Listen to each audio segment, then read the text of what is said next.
म चाहिँ मकै बारीमा यसरी बारी बोकेर किन आइदिरहेको छु त अनि कता जाँदैछु अनि यो मान्छेले कपडाहरू फोरै बनाएर के गर्दैछ यता कुरो चाहिँ यस्तो guys. So hello everyone, I hope सबैजना सन्चै हुनुहुन्छ होला। म पनि एकदम सन्चै आरामै छु।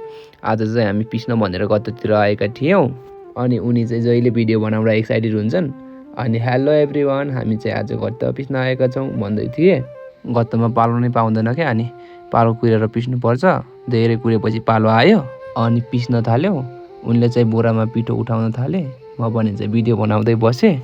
हेर्नु न गाइज, मकैमा कति धेरै किराहरू परेको रहेछ। मकै पनि पिसेर सिद्धियो। यो चाहिँ के गरेको भन्दा गत्त बन्द गर्ने अनि चलाउने यही बाटो हो नि त। अनि बन्द गरेका थियौँ मकै सिद्धेपछि। अब फेरि गत्त चलाउँदैछौँ। अहिले चाहिँ चामल पिस्नलाई हो, साउन 15 हो नि त भोलि, त्यही भएर चामल पिस्न लाग्यो। अब चाहिँ सबै पिसेर सिद्धिसक्यो। हेर्नु न गाइज, हामीले 2वटा बोरा अनि चामल पिसिसक्यौँ। अनि पिसिसक्दा चाहिँ हालत चाहिँ एकदम खराब भइसकेको थियो। कपडाहरूमा धुलो लागेर पुरै खत्तम भइसकेको थियो।